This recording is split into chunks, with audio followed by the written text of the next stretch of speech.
So let's take a look at the box office from this past weekend. Total domestic box office gross is turns out to be $104 million for the weekend, which is a 57% jump, which is always great to see a big jump like that. But if you watched the stream last week, then you know that the box office last week was abysmal. And then the week before that, I think, was Memorial Day weekend, and it was like one of the worst Memorial Day weekends in like decades. So it's good to see a jump. It's good to see, a total box office of over $100 million during the summer season. But, take this with a grain of salt. So let's look at what opened this week. At number one, no surprise here. People were, anticipating this. Bad Boys Ride or Die, the fourth Bad Boys film, brought in $56 million. I was wrong. Okay, I'm 99% right in almost everything I ever say ever, and I'm humble too.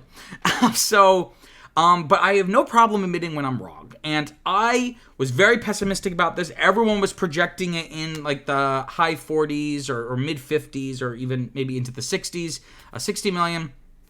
I was much more pessimistic, and I had projected it around 34 to 41 million. So obviously this well exceeded my prediction. So, take that for what you will. It's definitely a shot in the arm that Hollywood needed right now. It's not the biggest opening for the summer or the year by any means. I believe Kingdom of the Planet of the Apes opened just a smidge higher than this at like 58. But it is good to see, as we really move into the summer, which I feel like I've been saying every week now, as we really move into the summer here, having like these bigger openings definitely, I think, will instill some confidence for the industry, right? This is all off of a $100 million budget, and so far it's made about $105 million worldwide. So obviously it still needs to probably double that budget to break even. But if this can kind of have legs and if audiences like it, which they seem to be liking it more than the last one that came out like right before COVID, if it can kind of have some legs, it could be one of the bigger moneymakers for the year. Which again I'm surprised. I did not think the Bad Boys brand was strong enough, frankly, to weather a already poor box office season. Like, if the summer season was already going really well, you could kind of have this idea of like rising tides or what's the expression? Rising tides raise all ships. This idea that because everything else is doing well, a movie that maybe wouldn't do as well will kind of get a bump just because people are more active going to the movies. This summer has not been that. So I was just very pessimistic about this. So good on you, Will Smith and Martin Lawrence.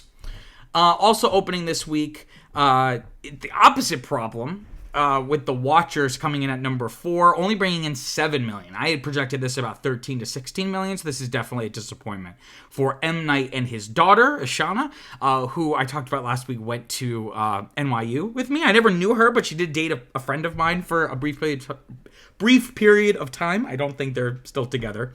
So it's really impressive that she, had a major film. It helps that her father is like one of the most prominent directors of like the past 25 years, but that's neither here nor there. So far it's made about $12 million worldwide. Couldn't find any budget numbers on this. It's probably not very much, but there is, from what I could tell from the trailers, there is like a little bit of star power with like Dakota Fanning. But it seems classic M. Night where it's like more high concept and like, it's not super VFX heavy, but obviously we'll have like those money shots.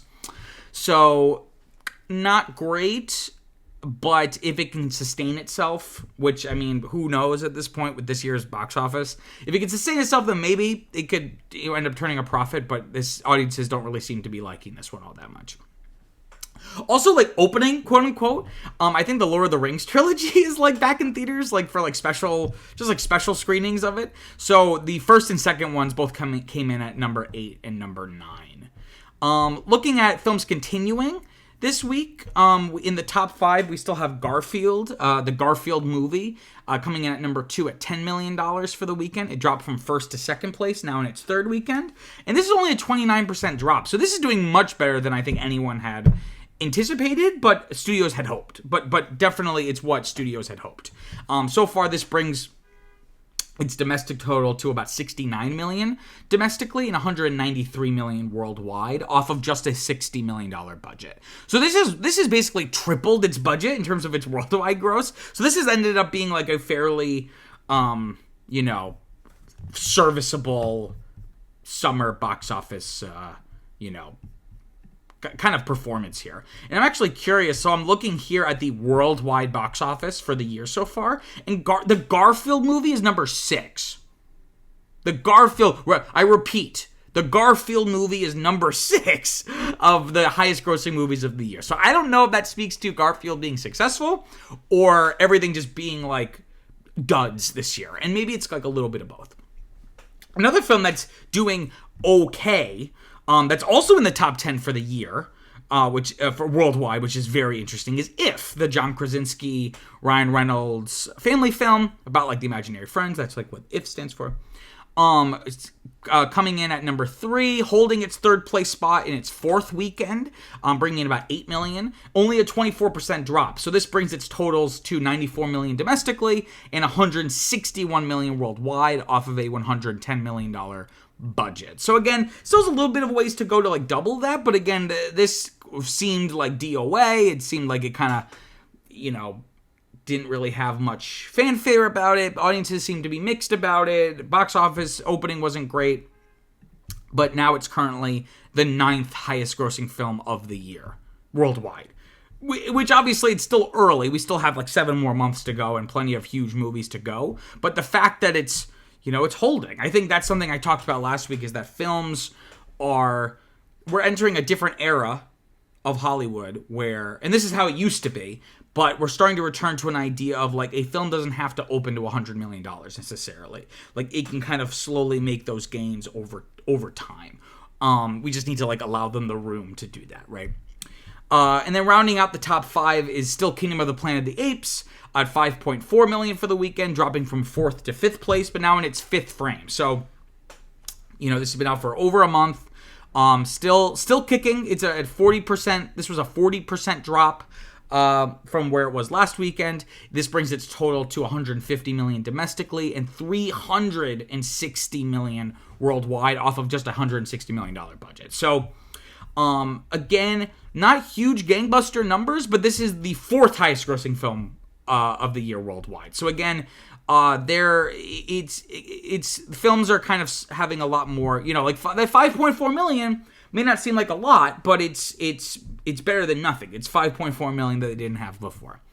And then one last note here, we still have The Fall Guy. The Fall Guy fell out of the top 5, dropping from 5th to 7th, but still in its 6th frame. This was the movie that everyone was like, it's DOA, super underperformed in its opening weekend, and it's been chugging okay. It's been, it's also in the top 10 worldwide for the year at number 8. So this one is, still has a long way to go, but is proving people wrong slowly but surely. So it only had a 36% drop, and this brings its totals to 85 million domestically, 166 million worldwide, off of a $125 to $150 million budget. So again, still has some bit of a ways to go, again, in terms of like getting to a place where it can break even and double that budget. But considering that this was people were pointing to this like, oh my god, 24 summers box office season is gonna suck, look what happened to The Fall Guy, but yada yada.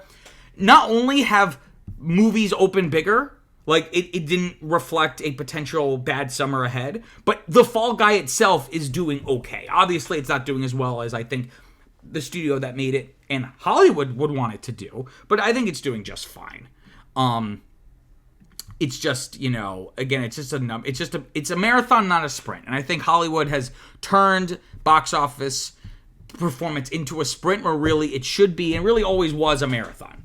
But studios just got greedy.